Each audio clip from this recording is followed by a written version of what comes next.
Hi, my name is Mindy. My project is about how climate change affects women and how gender inequality and environmental issues connect to each other. I chose this topic because not many people talk about this issue or know that it's going on. Women are disproportionately affected by climate change.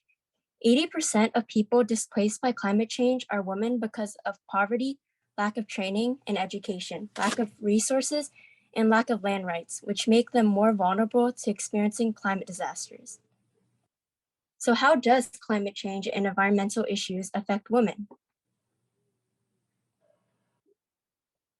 Many women in different countries are the primary providers of food, water, and fuel for their family, which are greatly impacted by climate change. Women are active agents of conservation and restoration of natural resources as their caregiving responsibilities and livelihood activities are often highly dependent on these resources. In almost three-quarters of households without drinkable water, women are primarily responsible for collecting it. As a result, they have to take long journeys in order to access water and firewood. Women farm workers are impacted because women make up 50% of the agricultural labor force and produce 60 to 80% of food crops in poorer parts of the world. In most countries, male farmers achieve an average of 20 to 30% higher yields than women and more land to farm.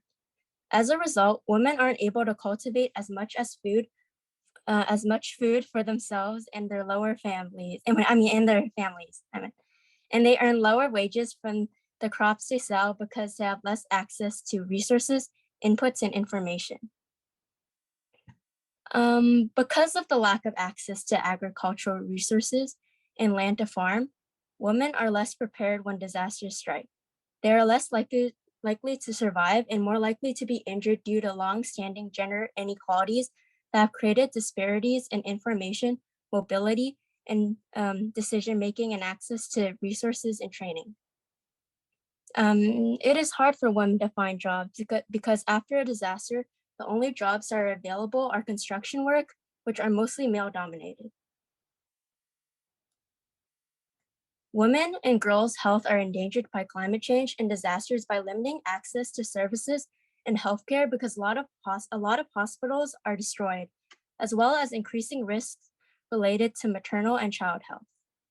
Extreme heat increases incidence of stillbirth and climate change is increasing the spread of vector-borne illnesses such as malaria, dengue fever, and Zika virus, which are linked to worse maternal and neonatal outcomes.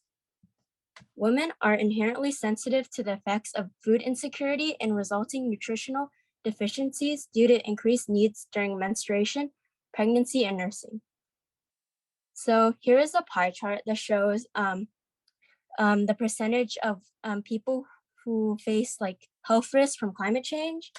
So it's 68% women, 23% of men, and 8% no difference. This shows the percentage of people who suffer climate-driven food insecurity. So it's 79% of women, 14% of men, and 7% no difference.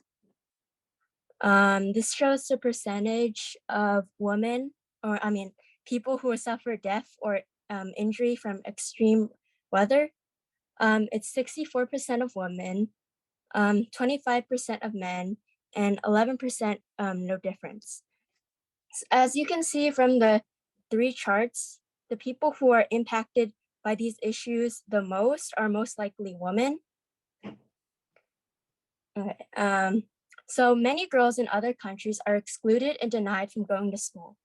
Education gives girls the skills and knowledge to respond to climate-related disasters and to the changing resource landscapes around them. The contributions of educated girls to their communities increases a region's overall resilience to climate shocks. Without an education, girls are disproportionately affected by the effects of climate change. Today, 80% of people displaced by climate disasters are women and girls. So how can we make sure women are less vulnerable to climate change? We can address gender-specific impacts of climate change, particularly in areas related to water, food security, agriculture, energy, health, disaster management, and conflict.